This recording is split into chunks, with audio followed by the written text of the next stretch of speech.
வடதிசையிலிருந்து தென் திசைக்கு அகத்திய மாமுனிவர் வர்றாரு. ஏன் வர்றாருன்னு சொல்லி கேட்டா, ஏற்கனவே நிறைய வீடியோக்குள்ள நம்ம பார்த்துருப்போம். வடதிசையில கைலயங்கிரியா பார்க்கப்படக்கூடிய அந்த இமயமலை சிகரத்துல இமயவானுடைய மகளாக பிறந்து வந்த பார்வதி தேவிக்கும் அவளை மனம் முடிக்கிறதுக்காக வந்து சேர்ந்திருந்த பரமசிவனுக்கும் கல்யாணம் நடக்குது.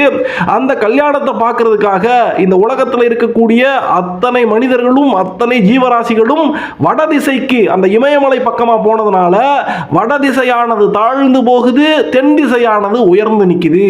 அதனால இந்த பூலோகத்தை சமப்படுத்தணும் அப்படிங்கிறதுக்காக தென் திசையை நோக்கி அகத்திய மாமுனிவரை நம்முடைய சிவபெருமான் அனுப்புறாரு. இந்த உலகத்தில் இருக்கக்கூடிய அத்தனை ஜீவராசிகளும் வடபகுதியில் நின்னாலும் தென்பகுதிக்கு சக்தி வாய்ந்த இந்த அகத்திய மாமுனிவர் அவர் மட்டும் போனா போதும், பூமி சமப்பட்டுரும் அப்படின்னு சொல்லி சிவபெருமான் அகத்தியருக்கு ஆணையிட்டு இப்படி தென்பகுதிக்கு அனுப்புறாரு. அப்படியாக அகத்திய முனிவர் சிவபெருமானுடைய கல்யாண கோலத்தை பார்க்காம தென்பகுதிக்கு வரும்போது சிவபெருமான் அவருக்கு ஒரு வாக்கு கொடுக்கிறாரு. இப்போ இங்க இருக்கிறவங்க எல்லாம் ஒரு தடவை தான் என்னுடைய கல்யாண கோலத்தை பார்ப்பாங்க.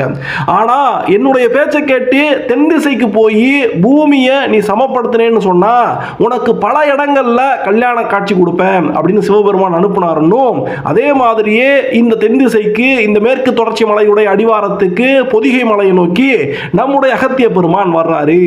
அப்படி வந்தவர் இன்னைக்கு குற்றாலம்னு சொல்லப்படக்கூடிய இந்த திரிகூட மலை பகுதிக்கு பக்கத்தில் இருந்த ஒரு கோயிலுக்குள்ள சாமி கும்பிட போறாரு. ஆனா அந்த கோயிலுக்குள்ள ஒரு சில காரணங்களால அவரை உள்ள விட மறுக்கிறாங்க. யாரு உள்ள விட மாட்டாங்க அப்படின்னு சொல்லி கேட்டா, கோயிலில் சாமிக்கு காவலர்களாக நிற்கக்கூடிய வாயிற் காவலர்கள் அகத்தியரை உள்ள விட மறுக்கிறாங்க.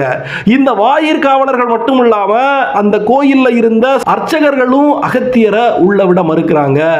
ஏன்னு சொல்லி கேட்டா, அகத்தியர் நெத்தி நிறைய திருநீர் பட்ட பூசி ஒரு சைவ சித்தாந்தியாக அந்த கோயிலுக்குள்ள போறாரு.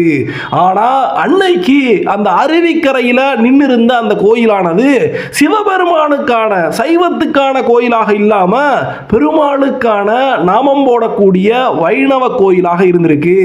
அதனால அந்த காலகட்டத்தில் சைவமும் வைணவமும் வெவ்வேறு பிரிவுகளாக பிரிஞ்சு நின்று பார்க்கப்பட்டதுனால அகத்தியரை அந்த வைணவ கோயிலுக்குள்ள யாரும் விட மாட்டாங்க.